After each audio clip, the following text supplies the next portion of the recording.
এই দেখেন এখানে লাইন দিয়ে বসে আছে 6 জন প্রার্থী, দেখেছেন?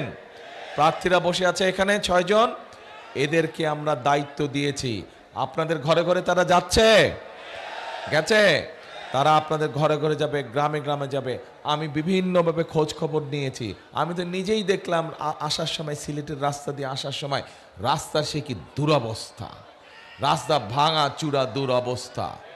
সেই 2005 সালে যখন ধানের শীষ খালেদা জিয়া যখন দেশ পরিচালনার দায়িত্বে ছিলেন, তখন আমি ঢাকা থেকে সিলেটে গেছি, 4.5 ঘন্টায় সিলেটে গেছি আমি।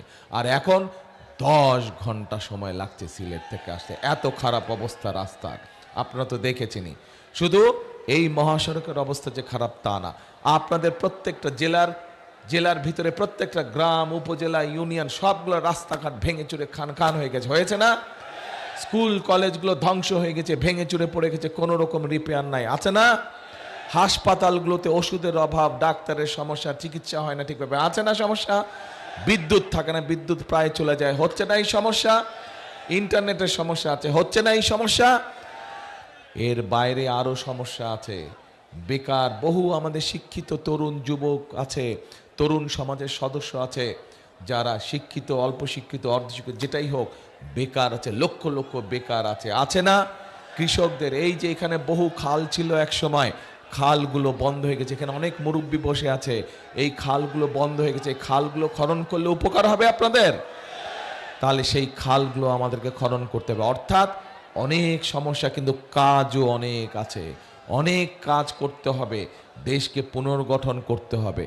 এখন দেশকে পুনর্গঠন করা যাবে কি না, সেই সিদ্ধান্তের মালিক কিন্তু আপনারা। আপনারা কারা? জনগণ, এই দেশের জনগণ। আপনারা হচ্ছেন সেই সিদ্ধান্তের মালিক, কারণ এই দেশের মালিক কারা?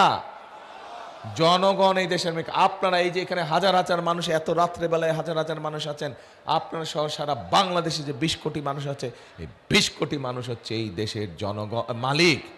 কাজে এই মালিককে সিদ্ধান্ত নিতে হবে যে দেশ ঠিকভাবে চলবে কিনা, এবং দেশ যদি ঠিকভাবে চলতে হয়, ওই ষড়যন্ত্রকারী যাদের কথা একটু আগে বললাম, তাদের ব্যাপারে আপনাদেরকে সজাগ থাকতে হবে, এবং একই সাথে সজাগ থাকতে হবে যারা বিগত 15 বছর আপনাদেরকে ভোট দিতে দেয় নাই, ভোটের অধিকার কেড়ে নিয়েছিল, তাদের বিরুদ্ধেও আপনাদেরকে সজাগ থাকতে হবে। বাকি থাকলো একমাত্র কি? ধানের শীষ।